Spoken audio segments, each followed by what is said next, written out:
are on agenda item 5D, petition number 2012-03. This is an initial review of petition alleging violations of section 2-83 of the Ethics Code when county employees are allowed to attend union meetings on county time in which political campaigning takes place. Ms. King, are you still here? Yes, I am. Okay. You mind just coming up here? We might have a few questions for you. If I might point out to the board, one of the issues regarding this petition is that we don't have any responders. In other words, there is no specific person to respond to these allegations. Is an allegation made in a general sense, correct, Ms. King, for county employees? I'm referencing section 2-83 of the county code of ethics. Ms. Schoen, have you had a chance to acquire a copy of the collective bargaining agreement to see if there's any wording in the union contracts regarding this sort of activity? No, I haven't. Do you have any knowledge of that? No, I don't, but if that's something that the board would like to look at, I can provide that information to you all. And then what about any sort of precedent on the state level regarding this issue? My understanding is the State Ethics Commission issued an opinion about 10 years ago, same issue, and basically they relied upon a state statute which allowed state employees to attend informational and educational meetings. So no violation was found, but that was 10 years ago. So I can provide that as well to the board for your consideration. Okay. All right, yeah, I'd like to take a look at the precedent. I'd like to also see if there's any kind of provisions in the collective bargaining agreement between the unions, the union and the county. If, obviously, our ethics code is pretty clear that campaigning cannot be done on county time, so. And in a county building. In a county building, you're right. So today what we're doing is deciding how we're gonna move forward with this. It would be my recommendation as chair to get a motion to move forward and schedule an informal investigation into this matter. And in the meantime, if we can collect that, as much information as we can, the precedent, formal rulings by state, county ethics board, as well as take a look at the collective bargaining agreement to see what sort of wording is in that stating regarding this matter. Is that all right? I want to get as much information as we can. Glenn? Can you also include the following? The agenda for the meeting, who initiated the meeting, the union or the county? Because the agenda would show what's the meeting is going to be about. And if there is a memorandum to all employees to attend this meeting, and we could have a copy of the memorandum. Thank you. And Ms. King, from your knowledge, as far as your knowledge is concerned, it was a required meeting? I have no knowledge other than what I read in the newspaper. Okay. So perhaps you might We'll try to contact find out. West Hawaii today. I know they cannot release the names of the people who Mhm. complained, but perhaps they could share documentation with you so that you don't have to spend as much time at it. Okay. All right, well, thank you for bringing this to our attention. I'll entertain a motion to schedule an informal hearing on this matter.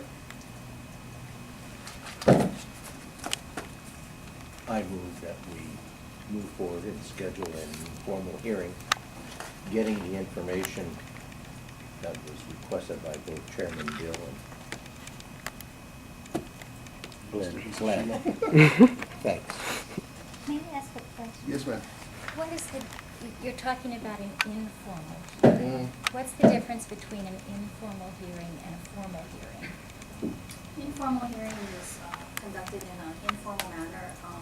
oftentimes the board will just have people come up and provide information. But would it be at a meeting like this that's Yes. scheduled in on the calendar? Yes, it would. So today is an informal meeting? Today is, you could characterize today as Okay. an informal hearing, yes. The difference between an informal and a formal hearing is that the formal hearing is conducted pursuant to HRS Chapter 91. It's a contested case proceeding, so it's a little bit more adversarial or adjudicatory in nature versus informal. So what I hear actually the board is doing is, are you continuing this initial review to gather more information? Yes, I think we Okay, need so- more information to make a sound decision. Well, thank you. I hope you will discuss this publicly though in another meeting. Yeah, it will be a public. And I hope you will consider making your own precedent rather than relying on a decision made by the state that most people found to be unethical. Thank you. Thank you, Ms. Key. Before Oh. Yes, Mr. Harris. I vote, I'd like to ask you, since you're the petitioner, Certainly. who you consider to be the wrongdoer? You know, it's a good question. I've thought about that. I think both parties are at fault. No, what, not both parties, who? I need to have Okay, someone before the me. county is at fault for releasing workers to attend a meeting at which campaigning took place, The whole knowingly or unknowingly. They need to investigate this and keep it from happening again. The whole county? You're saying the whole county is a respondent in your case? Mr. Hendricks, I am not involved with the minutiae of how the county is run. But somewhere in the county, I mean, these were county workers, someone released them to go to this meeting with pay. Yeah, and I think, like I said at the beginning, what Mr. Hendrick's concern is that we don't have a respondent on this, and this is more so gonna be a hearing on policy and trying to figure out, what the right thing to do Well, is. Mr. Dill, what I'm hoping is that you will investigate this Yeah. issue, all of you, and decide who the respondent should be. Mhm. Because if it takes filing another petition, I think we can certainly do that. You realize, though, if the union is the wrongdoer, that we can't go forward, I understand that. because we have no. I understand it, but jurisdiction over the union. I would hope that the Ethics Commission could come up with some recommendations. One, I would recommend that county workers not be released, if the union cannot police themselves. I would recommend that no workers be released to attend any union meeting from the time from the deadline that people sign up to run for office until the general election or whatever other election is happening. That would take care of that problem. If there's campaigning, fine. Let the union pay, and have this in the contract, let the union pay the cost of the county wages if they campaign on county time. Those are my two suggestions, if we can't stop this. Thank you. Thank you. Thank you, Ms. Key. Board members, any other items that we need to get together other than what's been discussed so far? We didn't have a vote. Yeah, I know, but I wanna say what we need to, move forward on this. I know Glenn, you had some items. Bernard, anything else? Yeah. So if we can get the agenda, and some of the specifics on that meeting. All right, I'll entertain a motion, to schedule this, as an informal hearing for next month's meeting, and in the meantime, gather the information requested. And can we get that information distributed, Mary, as soon as we get it, so that we have time to review prior to, next month's meeting? Thank you. So move. Motion. Move. Second. Okay. So we have a motion to schedule this as an informal hearing, continue petition number 2012-03 to October's meeting. Any further discussion? All in favor, say aye. Aye. Opposed? Nay. Okay. Thank you. All right.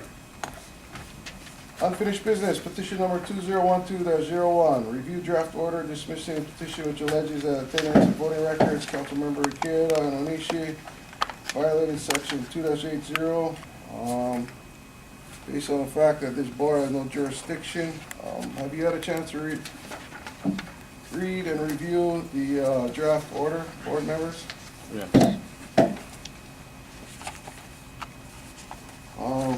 Council, I have a question regarding the, some of the details. Did you address anything about regarding the excused absences by the council chairman? No? No, I did not, Mr. Chair. You know, this is a draft order, so, you all can do whatever you want, make any amendments or corrections.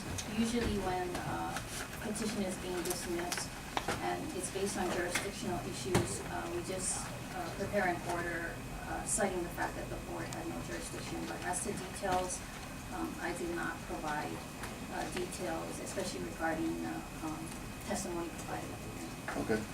Well, this looks sufficiently addresses our lack of jurisdiction and the absence of code sections addressing this issue. Any other discussions, comments? Do I have a motion to accept? I so move. Second.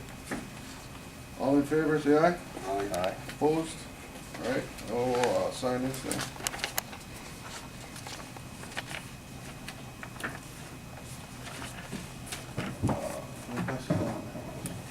Okay, moving on. We need a motion to go into executive session to approve the executive session minutes from August 8th.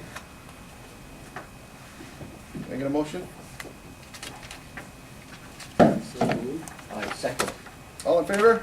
Aye. All right. Go into executive session. Thank you.